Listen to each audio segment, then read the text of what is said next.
drame, vous le savez, c'est qu'on ne dit pas non à Aude de Thuin. Et je crois que tout le monde sera d'accord ici pour rendre hommage à son énergie et à celle de ses équipes qui nous donnent l'occasion de nous retrouver ici ce soir.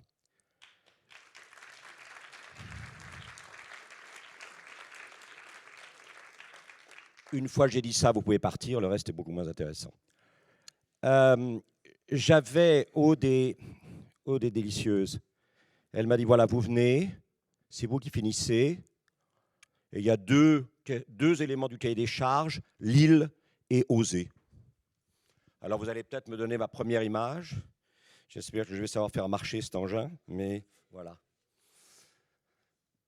Je voudrais vous parler un instant du monsieur qui est à gauche. Vous n'êtes pas encore parti, c'est étonnant. Je voudrais vous parler un instant du monsieur qui est à gauche. Ce monsieur que l'on retrouve, comment est-ce qu'on... Voilà, ce monsieur, non, j'aimerais bien qu'on me redonne, voilà, très bien. Ce monsieur que l'on retrouve ici, en bleu, à gauche du monsieur en noir. Le monsieur en noir, vous voyez, c'était quelqu'un qui s'appelait Philippe le Bon. C'était le troisième des grands-ducs d'Occident, ou des ducs de Bourgogne.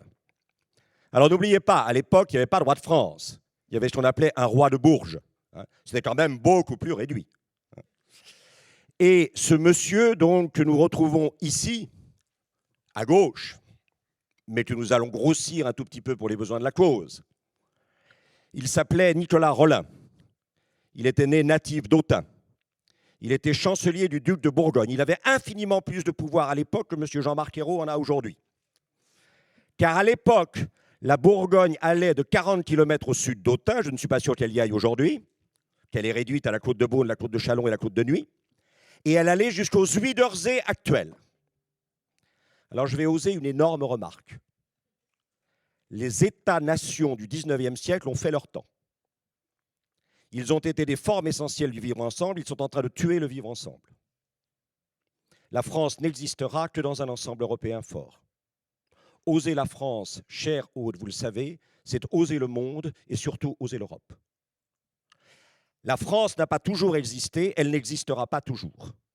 Les États-nations européens n'ont pas toujours existé, ils n'existeront pas toujours. Il y aura moins de place dans une administration européenne ou dans un régime politique européen qu'il n'y en a aujourd'hui dans les États-nations. Et on peut soupçonner un certain nombre de gens de ne pas hâter effectivement cette évolution absolument irréversible. Ce qu'on appelle la guerre mondiale, ou ce qu'on appelle les guerres mondiales, n'est en fait qu'une seule et unique guerre civile européenne, qui a duré de 1914 à 1945, et dont nous n'avons pas fini d'apurer les comptes. Il ne faut pas regarder le monde d'aujourd'hui avec les cartes d'hier, sinon nous mourrons. Et vous voyez, ce tableau est un tableau absolument extraordinaire. C'est un tableau qui est une scène de légitimation, puisque Nicolas Rolin, à genoux sur son prie-dieu, ouvrant son livre d'heures, vous dit, quand je me mets à genoux sur mon prie-dieu et que j'ouvre mon livre d'heures, la Vierge Marie m'apparaît avec l'enfant Jésus sur les genoux qui me bénit. Vous, quand vous vous mettez à genoux sur votre prie-dieu et que vous ouvrez votre livre d'heures, est-ce que la Vierge Marie vous apparaît avec le petit Jésus sur les genoux pour vous bénir? Non. Alors circulez, il n'y a rien à voir. Celui qui a le pouvoir, c'est moi. Et quand vous regardez un autre tableau de légitimation, puisque vous voyez bien qu'il y a un monsieur en bleu en bas à gauche qui doit être le légitimé, vous voyez d'ailleurs qu'il est légitimé deux fois, puisque à la fois en haut à droite, le Christ le bénit, en bas, enfin au milieu à gauche, il y a la main d'un saint patron qui se pose sur son épaule. C'est en partie parce qu'il a assassiné le neveu qui est à ses pieds et dont il s'était censé exercer la régence. Et donc, comme il a éliminé, vous savez, les gens qui se surlégitiment sont toujours des gens qui ne le sont pas, bien sûr. Donc, il faut faire très, très attention quand les gens déploient devant vous des systèmes hypertrophiques de légitimation. C'est probablement que la légitimité elle-même est un peu hypertrophiée. Mais ça, c'est une autre histoire. Et donc, si nous revenons ici, n'est-ce pas, ce qui est absolument extraordinaire, c'est que par rapport au modèle, non, j'aimerais bien pouvoir juste revenir en arrière, s'il vous plaît, si c'est possible. Voilà, merci. Par rapport à, et encore en arrière, merci, vous êtes très aimable. Par rapport à ce modèle qui est, où la source de la légitimité est au centre et en position surélevée par rapport au légitimé, ce qui est l'extraordinaire, évidemment, innovation, renouvellement prodigieux de ce tableau, c'est que la source de légitimité s'est déplacée vers la droite et qu'elle est descendue de son trône. C'est quand même 1435. Alors je vous le fais brièvement, pas revenir en arrière, mais le mec en bleu que vous avez vu tout à l'heure, il avait organisé sa légitimité dans le tableau en 1499. Quand on continue à installer, 74 ans après, comme le tableau que vous voyez maintenant, quand on continue à installer sa légitimité, 1, dans un monde clos, 2, de manière centralisée, 3, de manière hiérarchique, 4, on est mort. Il s'appelait Ludovic Sforza, le duc de Milan, et Louis XII, parce que la mère de Ludovic Sforza était une Visconti par la cuisse gauche, mais Louis XII était un petit-fils de Visconti par la cuisse droite. Alors il lui a dit le Sforza du ballet, c'est ce qu'on appelle les guerres d'Italie, un peu revu, je vous le concède, mais quand même. Et le monsieur en bleu que vous avez vu tout à l'heure, il a fini au donjon de Loches. Et comme m'a dit un jour quelqu'un à qui je racontais l'histoire, quand on a été duc de Milan, finir à Loches, c'est moche. Et c'est vrai. Mais quand on installe sa légitimité dans un monde clos de manière centrale et hiérarchisée, on est mort. Et la grandeur du tableau que vous voyez là, qui est d'une audace absolument totale, puisque si un ange n'était pas passé par là par hasard, vous avez remarqué que la tête de Nicolas Rolin et la tête de la Vierge sont exactement au même niveau, contrairement ici à ce qui se passe dans ce tableau. Regardez bien, quelque chose se dit là, dans ce monde ouvert, qui vous montre la réalité. On a parlé, on a bien fait de la vérité, mais n'oubliez jamais la réalité, qui est quand même, en dernier ressort, le critère ultime d'une vérité qui puisse servir. Et que vous regardiez du côté de Rolin ou que vous regardiez du côté du Christ, j'aimerais bien qu'on me donne le Christ, dans les deux cas, c'est le monde qui est l'arrière-plan de cette scène légitimante. Et regardez évidemment ce qu'on ne voit pas toujours quand on passe devant le tableau un peu rapidement au Louvre, puisque c'est un tableau que les conventionnels n'ont pas détruit et qui est entré dans les collections du Louvre, premier catalogue de Dominique Vivant de nom, portrait d'un inconnu par un anonyme flamand. Elle passe, la gloire de ce monde. L'anonyme flamand, c'était Jan van Eyck, le père de la peinture moderne. Et vous voyez pourquoi j'ai choisi ce tableau, parce que Nicolas Rolin a passé sa vie rivé, le cul rivé sur une selle de cheval, entre la Bourgogne et effectivement Lille, Bruges, Malines, Amsterdam, etc. Il y a eu à l'époque quelque chose qui anticipait effectivement une Europe. Et qu'on ne me raconte pas aujourd'hui que l'Europe est impossible à faire quand on voit des gens qui, n'ayant ni avion, ni TGV, ni etc., ont passé leur vie dans le souci d'un gouvernement au service des gouvernés à arpenter effectivement l'Europe à cheval. Alors cet arrière-plan des tableaux flamands que nous aimons tant, cet arrière-pays des tableaux flamands qui fait pour nous évidemment le prix de tout ça, vous avez ici l'arrière-plan du fameux triptyque Braque de Roger van der Weyden, et vous vous souvenez, je vous ai montré effectivement le portrait de Nicolas Rolin par Roger van der Weyden dans les volets du jugement dernier des Hospices de Beaune, qu'il a fondé. Hein. Quand même, commanditer, quand on est un bourguignon au service du duc de Bourgogne et qu'on travaille dans les Flandres, commanditer Jan van Eyck et van der Weyden, c'est aussi bien qu'au début du XXe siècle, commanditer et Matisse et Picasso, je vous le rappelle. Hein. Ça, c'est quand même absolument fondamental. Et alors, regardez, c'est ça qui est magnifique. Les deux personnages-là, qu'est-ce qu'ils devraient faire dans ce tableau? Ils devraient être strictement symétriques à nous. Si le sujet du tableau, c'est la légitimation de Nicolas Rolin par Dieu, par la médiation du duc, qui est en fait présent à travers le brocart, mais je ne m'attarderai pas là-dessus. Si le sujet de ce tableau, c'est la légitimation de Nicolas Rolin par Dieu, le centre et le sommet, eh bien les deux personnages qui sont dans le tableau-là devraient regarder comme nous le sujet du tableau. Or, ils s'en tapent. Ils sont en train de regarder le monde. Parce qu'ils savent bien qu'à cette légitimité de sujet apparent du tableau se substitue une autre légitimité de sujet réel, qui est qu'on est légitime que quand on lit LIE et quand on lit LIT, le monde. Et que tant qu'on n'a pas commencé à lire et à lier le monde, on n'est pas effectivement dans la légitimité. Et alors, vous voyez, c'est assez étrange parce que dans les extraordinaires chapiteaux de cette salle où se passe effectivement l'adoration de Rolin devant la Vierge, vous avez parmi plusieurs scènes, vous avez l'expulsion du paradis terrestre. Mais l'expulsion du paradis terrestre, c'est une chance fabuleuse parce que ça veut dire que par le travail, l'homme va pouvoir changer le visage du monde. Et que ce visage du monde, effectivement, il est complètement ici. Alors là, c'est magnifique, parce que, je veux dire, moi, je buvais du petit lait en entendant les orateurs beaucoup plus importants que moi qui m'ont précédé. Vous voyez bien, qu'est-ce que vous dit Rollin? Qu'est-ce que vous dit Van Eyck? Attention, il y a deux possibilités. L'insularité fortifiée sur laquelle on se replie quand ça commence à tanguer, et à ce moment-là, on est mort. Ou alors, l'ouverture de pont. Et plus on ouvre le pont, c'est-à-dire plus on donne place au commerce, dans tous les sens du terme, et là j'aimerais bien qu'on revienne au sens du mot commerce, c'est-à-dire à la valeur de l'échange, l'idée qu'il n'y a de fécondité que dans l'échange. C'est-à-dire quand on se sent suffisamment, non pas violent et à la limite fort, mais quand on se sent suffisamment en harmonie avec soi-même pour se lancer dans le risque de l'autre. Vous voyez ce que je veux dire? C'est ça le pont, c'est le risque de l'autre. Et l'île, évidemment, c'est le contraire de ça. Et alors regardez bien cette structure de tableau qui consiste à faire apparaître deux petits pingouins là sur les remparts. Hein.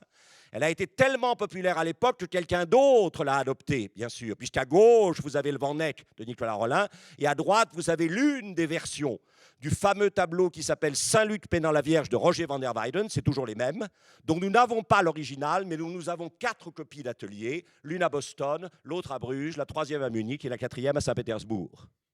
Et vous voyez qu'en fait, c'est un peu le même tableau, mais ce n'est pas du tout le même tableau.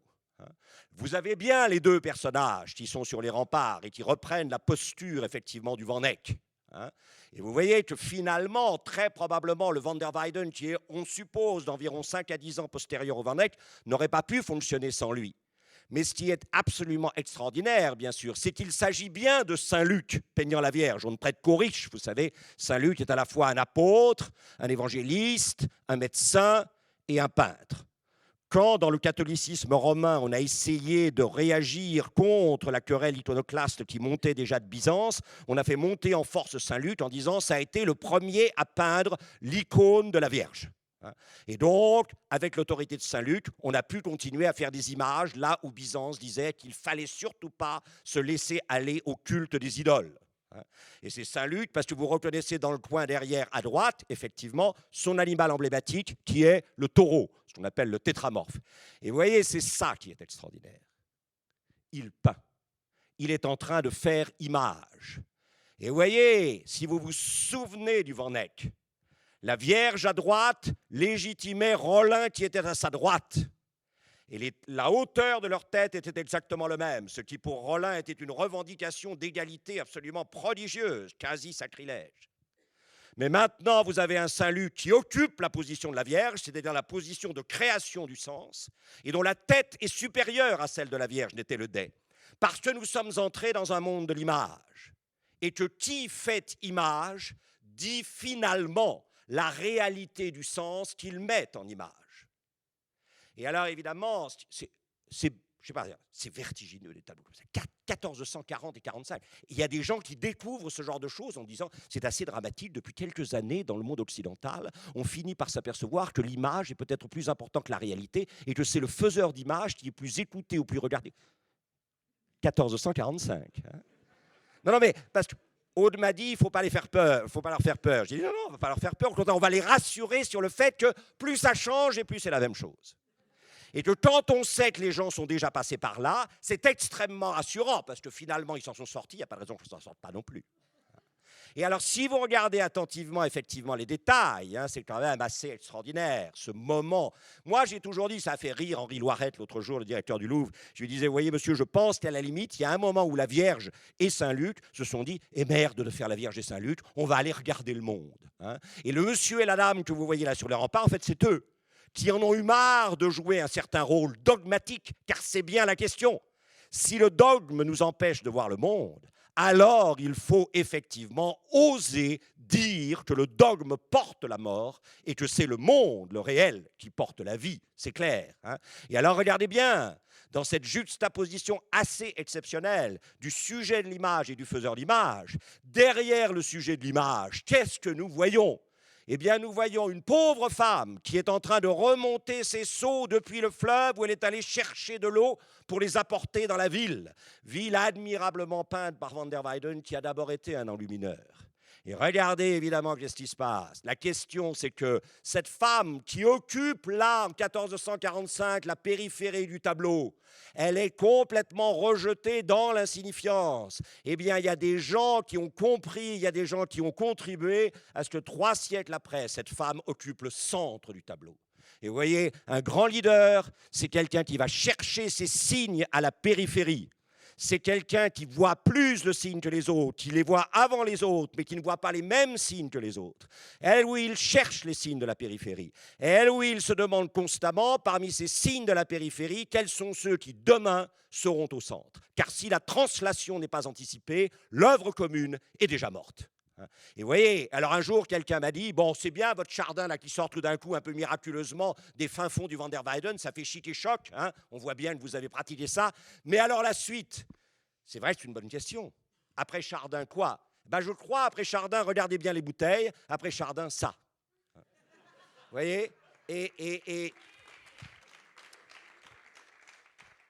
donc, peut-être qu'un certain moyen de renaître, c'est de revenir, c'est de revenir à d'autres valeurs. Hein. Et effectivement, les bouteilles de coca qui sont devenues finalement les écrans entre les êtres. Je ne sais pas si vous vous promenez de temps en temps dans les supermarchés, mais c'est extraordinaire. Un supermarché, c'est fabuleux. Ces gens, effectivement, qui errent à la recherche de la satisfaction de leurs besoins dans le déni de leurs désirs et qui sont séparés les uns des autres par des accumulations d'objets tous les mêmes dont on a cru leur faire croire que c'était ça qu'ils voulaient alors qu'évidemment, ils cherchent complètement autre chose. C'est très émouvant, ça. Alors, encore une autre image, il y en aura plus qu'une après celle-là, ça va être vite. Hein. Ça s'appelle la chute d'Icare. Et si vous regardez que ça, vous allez vous dire, le vieux nous a dit c'est la chute d'Icare, mais où est Icare? Bonne question. Si vous regardez l'ensemble du tableau, c'est un peu plus clair. Quoi qu'il faut chercher. Ça, c'est bien un temps de crise. Un temps de crise, c'est quand ce qui donnait un titre à l'image du réel disparaît à la périphérie et n'est plus central. Et vous voyez, cette chute d'Icare dont il y a 2 versions chez nos amis belges, mais j'ai parlé tout à l'heure, vous vous souvenez cette image, cette deuxième image que j'ai montrée de Rollin avec son maître, le duc de Bourgogne, hein, Philippe le Bon. C'est la première page des chroniques du Hainaut, capitale du Hainaut, Mons, tout près d'ici. Hein. Philippe le Bon portait l'ordre de la Toison d'Or qu'il a fondé à Bruges en 1430, à quelques kilomètres d'ici. Il fut un temps où l'île était un lieu de passage entre, effectivement, la Bourgogne et les Flandres. Et je crois qu'elle a retrouvé, Dieu merci, cette vocation de lieu de passage à l'intérieur, effectivement, d'un commerce européen, dans tous les sens du mot commerce. Deux tableaux, un au Musée royal des Beaux-Arts, l'autre au Musée Van Buren. Alors, regardez bien. Ça, c'était fou.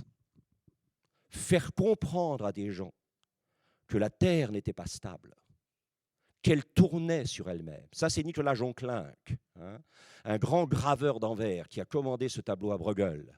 Et il l'a commandé probablement vers 1550-1555. En 1543, Copernic avait mis son talon dans la fourmilière en disant « Attention, vous croyez les chéris que la Terre... » Parce que vous avez lu la Bible, c'est bien, il faut la lire, les 2 premiers chapitres de la Genèse. Mais vous vous dites que puisque l'homme est le sommet de la création, le théâtre sur lequel l'homme se produit doit forcément être central et tout le monde doit tourner autour pour regarder ce qui se passe. Eh bien, cette vision dogmatique du monde, elle est fausse. L'homme est sur une planète comme les autres, qui tourne sur elle-même autour d'un centre qui est le Soleil. Et en fait, effectivement, quand nous ne voyons plus le Soleil, il éclaire d'autres mondes. Vous voyez ce que je veux dire? Ça, c'est... Pour les gens, le Soleil disparaissait mais n'éclairait rien d'autre. Quand ils ont compris que quand le Soleil disparaissait, il allait éclairer d'autres mondes, on a changé de monde. C'est ce qu'a dit Michel de Montaigne. Notre monde vient d'en trouver un autre qui nous dit que ce sera le dernier. Et là, évidemment, devant ce soleil, 2 structures que vous reconnaîtrez immédiatement. La ville ouverte, qui est un lieu d'entrée, de sortie, de passage. Et le château fort insulaire en ruine. Ça ne change pas, comme disait l'autre, c'est toujours la même chose. Le château fort insulaire, qui est ce qu'on appelle dans les bulletins militaires le repli sur des positions préparées à l'avance. Et on sait que le repli sur des positions préparées à l'avance, dans les bulletins militaires, n'annonce rien de bon.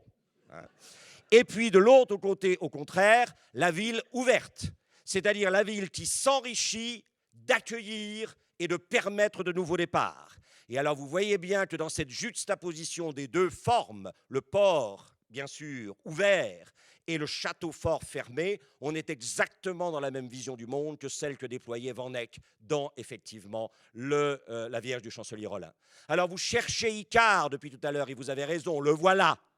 Le sujet du tableau réduit à presque rien. On peut revenir en arrière une seconde pour être sûr que tout le monde l'a vu. Vous le voyez là-bas en bas à droite? Voilà, Icare. Presque rien. C'est ça une crise. C'est quand les axes de lecture ne permettent plus de lire véritablement de manière centrale l'image qu'on se fait du monde. Et Icare, il est tombé. Il est tombé et il barbote. Il est tombé et il barbote pour deux raisons. Premièrement, parce qu'il était un peu en avance. Car Léonard a quand même fait des ailes. Mais attention, il faut oser au moment où l'audace peut devenir effectivement un nouveau visage du réel. Et donc, de la part des audacieux, il y a ce travail constant sur leur maîtrise du temps qui leur fait chercher le moment où, effectivement, va s'ouvrir l'opportunité qui leur permettra de changer durablement le visage du monde. Mais en même temps, effectivement, qu'est-ce qui fait le drame d'Icare? C'est que son aventure est individuelle, qu'elle suit une logique de haut en bas et qu'elle est parallèle à la surface du tableau. Et c'est pour ça, bien sûr, que Bruegel a institué à côté d'Icare une présence critique qui est le bateau. Le bateau, évidemment, qui est une œuvre collective et qui est une œuvre qui s'enfonce dans l'épaisseur du réel pour en jauger et en analyser les ambiguïtés et voir comment le réel est toujours le lieu où l'obstacle se renverse en opportunité pour qui sait trouver l'angle de vue de ce renversement. Dans les nombreux séminaires qu'on m'invite à faire en entreprise, je n'arrête pas de dire que l'œil du leader, c'est l'œil de celle ou de celui qui, là où tout le monde voit une figure d'obstacle, montre que cette figure d'obstacle, quand on se décale l'angle de lecture, va libérer en rémunération de ce déplacement consenti et voulu une figure d'opportunité qui était toujours contenue, cachée dans la figure d'obstacle.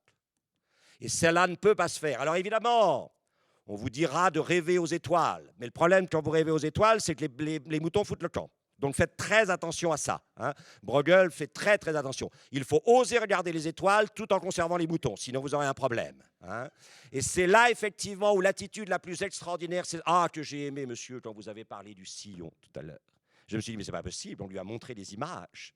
Il est en train de déployer pour moi. Regardez ça. » On ne peut penser à l'ailleurs que dans l'engagement radical dans l'ici et le maintenant. Sinon, c'est du rêve. On ne peut être dans l'ici et le maintenant que quand on est hanté de l'ailleurs. Et vous voyez cette solidité du pied qui se pose sur le sillon et qui évidemment répond au soleil qui se couche là-bas. Cette juxtaposition du fait qu'en aucun cas, l'ici et le maintenant ne peut prendre la place de l'ailleurs, ni l'ailleurs prendre la place de l'ici et du maintenant. Mais n'habitent vraiment l'ici et le maintenant que ceux qui sont hantés de l'ailleurs, et ne désirent vraiment l'ailleurs que ceux qui sont hantés de l'ici et du maintenant. C'est ce paradoxe, cet oxymore, qu'il faut continuellement oser, effectivement, quand on est un leader. Et nous allons terminer avec une ultime image qui sera encore de Bruegel. Et vous avez raison de vous dire, mais qu'est-ce que c'est cette image de merde dans laquelle on ne voit rien? Car effectivement, on a changé de monde. Il fut un temps où quand on voyait un tableau, on savait ce que ça représentait. C'est-à-dire, effectivement, le baptême du Christ, Piero della Francesca, peut-être le plus grand peintre de la première Renaissance italienne. Mais au moins, le tableau était centré. On savait quel était le sujet du tableau. Et vous voyez qu'un des charmes de Bruegel, c'est d'avoir assumé, sans la dramatiser à la manière de Bosch. D'une certaine manière, Bosch avait fait la dramatisation. Bruegel a pu faire la réconciliation. C'est de montrer qu'au fond, le premier visage de la crise pour nous, c'est toujours la perte de lisibilité du monde. C'est-à-dire qu'il y a une prolifération des anecdotes contre le récit qui fait que l'on perd de vue finalement le récit et qu'on n'arrive plus à lier les anecdotes ensemble. Et pourtant, dans ce tableau, qui nous montre quoi? Qui nous montre au premier plan, eh bien, le combat, évidemment, de Mardi Gras. C'est-à-dire, je suppose, la société de consommation. Contre, d'un côté, effectivement, Carême. qui n'est pas très réjouissant. J'ai entendu tout à l'heure, et je crois que j'y suis très favorable, l'idée qu'il allait falloir vivre mieux avec moins. C'est un beau projet, mais il faudra en convaincre les gens. Et il ne faudra probablement pas leur montrer comme image de ce vers quoi nous allons ce qu'on voit ici. Et donc ce combat entre Mardi Gras et Carême, qui est le sujet apparent du tableau, parce qu'il est au premier plan. Maintenant, regardez bien derrière. Regardez bien juste derrière ce détail ultime et bouleversant. Ils sont précédés par un personnage au costume bariolé. C'est le fou. Quand dans une communauté, plus personne n'est invité à assumer la douleur de la parole du fou, mais la joie de la parole du fou, cette communauté est morte. J'ai dit souvent qu'un grand leader se justifie ou se légitime par deux choses. La capacité à pratiquer un strabisme divergent heureux. Un œil sur la face mobile du monde, alternant continuellement obstacles et opportunités, et un œil sur l'intérieur de la communauté dont elle ou il porte le souci pour savoir si cette communauté a vraiment ce qu'il faut pour répondre à la métamorphose de l'obstacle apparent en opportunité réelle. Si vous ne regardez que la communauté à l'intérieur, si vous ne regardez que le monde extérieur, vous n'êtes pas un leader. La douleur essentielle de la schizophrénie heureuse du leader, elle est là. Il faut oser discerner l'opportunité et oser offrir à celles ou ceux dont on porte le souci l'opportunité de répondre à cette opportunité. Et si vous regardez attentivement derrière cette présence étonnante du fou qui nous dit que tout ce qui est sagesse aux yeux des hommes est folie aux yeux du sens, et tout ce qui est folie aux yeux des hommes est sagesse aux yeux du sens, il y a ces deux personnages de dos. Et l'un qui prête appui à l'autre.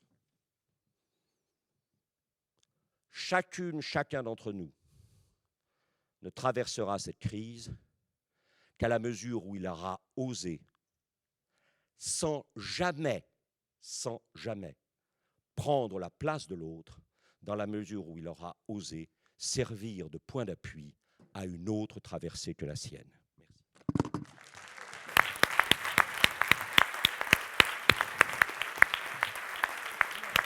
Oh là là.